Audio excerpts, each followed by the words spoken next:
Start.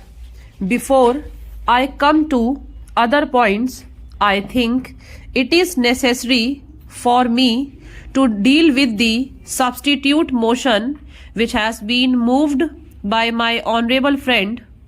Although it is in two parts, really it comes to this that there is a suggestion that the coal target for the third 5-year plan may be revised upwards from the present 97 million tons. He said that this should be raised to 120 million tons and necessary transport arrangements should be made.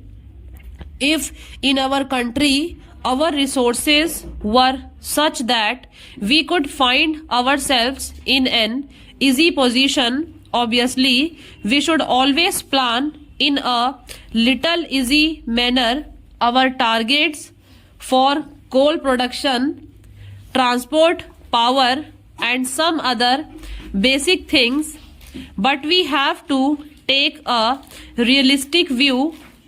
If our overall resources are limited, financial and the like, we have to make optimum use of whatever those resources are, and we have to fit in various competing priorities within the overall resources.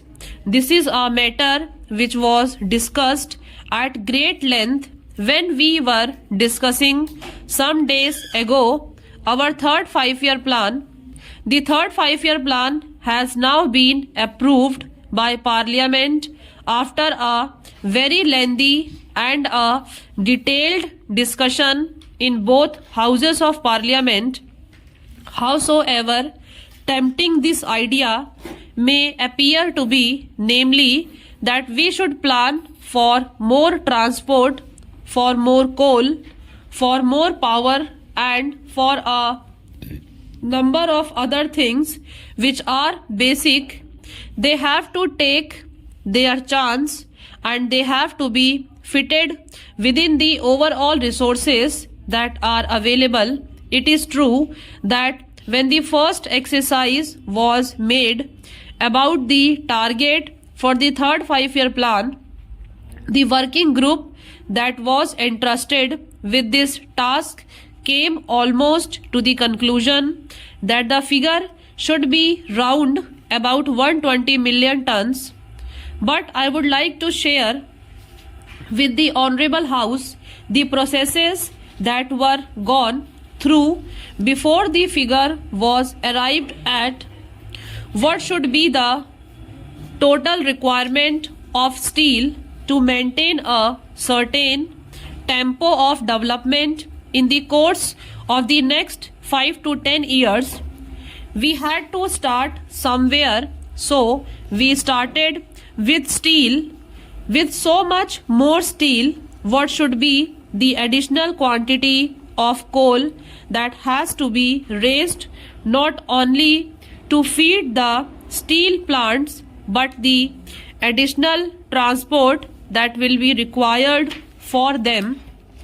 Therefore, I would differ respectfully from the suggestion, namely that it means only an additional rupees 100 crores for increasing the production of coal from 97 million tons to 120 million tons. If it were really simple, we could perhaps somehow or other find an additional rupees 100 crores. Although every crore of rupees having been already taken into account, it will be idle to talk of such a large addition as rupees 100 crores. But it is not rupees 100 crores that would be required, but several hundreds of crores, because to utilize that coal transport will have to be organized either by sea or by road or by rail.